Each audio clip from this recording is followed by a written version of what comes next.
यूहन्ना रचित सुसमाचार 11वां अध्याय। मरियम और उसकी बहन मार्था के गांव बैतनिया का लाजर नामक एक मनुष्य बीमार था। यह वही मरियम थी जिसने प्रभु पर इत्र डालकर उसके पांवों को अपने बालों से पोंछा था। इसी का भाई लाजर बीमार था। अतः उसकी बहनों ने उसे कहला भेजा, हे प्रभु, देख, जिससे तू प्रीति रखता है वह बीमार है। यह सुनकर यीशु ने कहा, यह बीमारी मृत्यु की नहीं, परंतु परमेश्वर की महिमा के लिए है, कि उसके द्वारा परमेश्वर के पुत्र की महिमा हो। यीशु मार्था और उसकी बहन और लाजर से प्रेम रखता था। फिर भी जब उसने सुना कि वह बीमार है, तो जिस स्थान पर वह था वहाँ 2 दिन और ठहर गया। इसके बाद उसने चेलों से कहा, आओ हम फिर यहूदिया को चले। चेलों ने उससे कहा, हे रब्बी, अभी तो यहूदी तुझ पर पथराव करना चाहते थे, और क्या तू फिर भी वहीं जाता है? यीशु ने उत्तर दिया, क्या दिन के 12 घंटे नहीं होते? यदि कोई दिन में चले तो ठोकर नहीं खाता, क्योंकि इस जगत का उजाला देखता है, परंतु यदि कोई रात में चले तो ठोकर खाता है, क्योंकि उसमें प्रकाश नहीं। उसने ये बातें कही और इसके बाद उनसे कहने लगा, हमारा मित्र लाजर सो गया है, परंतु मैं उसे जगाने जाता हूँ। तब चेलों ने उससे कहा, हे प्रभु, यदि वह सो गया है तो स्वस्थ हो जाएगा। यीशु ने तो उसके मृत्यु के विषय में कहा था, परंतु वे समझे कि उसने नींद से सो जाने के विषय में कहा। तब यीशु ने उनसे साफ साफ कह दिया, लाजर मर गया है, और मैं तुम्हारे कारण आनंदित हूँ कि मैं वहाँ न था, जिससे तुम विश्वास करो। परंतु अब आओ हम उसके पास चले। तब थोमा ने, जो दिदमुस कहलाता है, अपने साथी चेलों से कहा, आओ हम भी उसके साथ मरने को चले। वहां पहुंचने पर यीशु को यह मालूम हुआ कि लाजर को कब्र में रखे 4 दिन हो चुके हैं। बैतनिया यरूशलेम के समीप कोई 2 मील की दूरी पर था।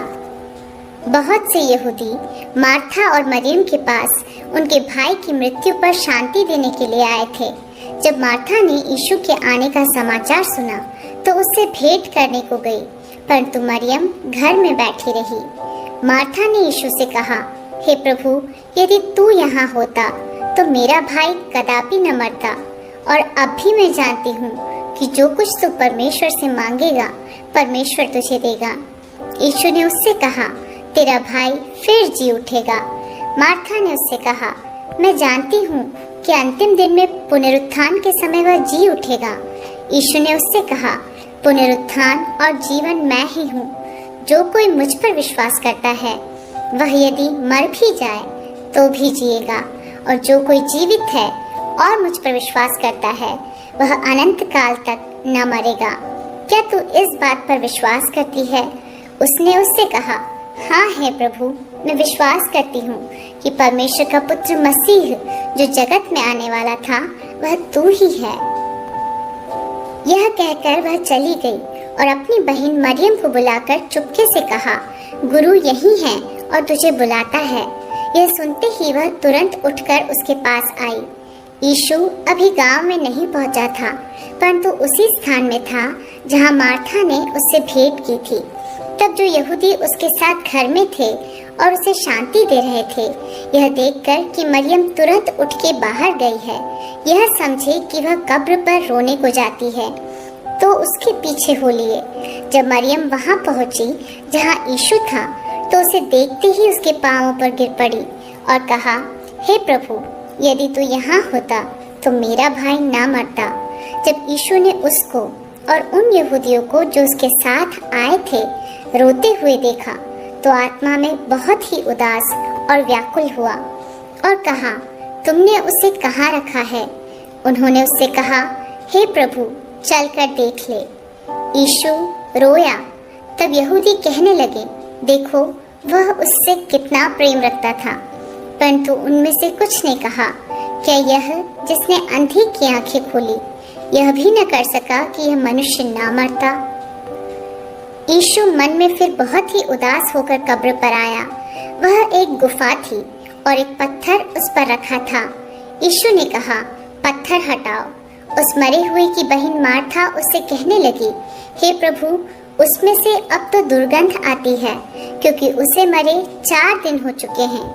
यीशु ने उससे कहा, क्या मैंने तुझसे नहीं कहा था कि यदि तू विश्वास करेगी तो परमेश्वर की महिमा को देखेगी? तब उन्होंने उस पत्थर को हटाया। यीशु ने आंखें उठाकर कहा, हे पिता, मैं तेरा धन्यवाद करता हूँ कि तूने मेरी सुन ली है।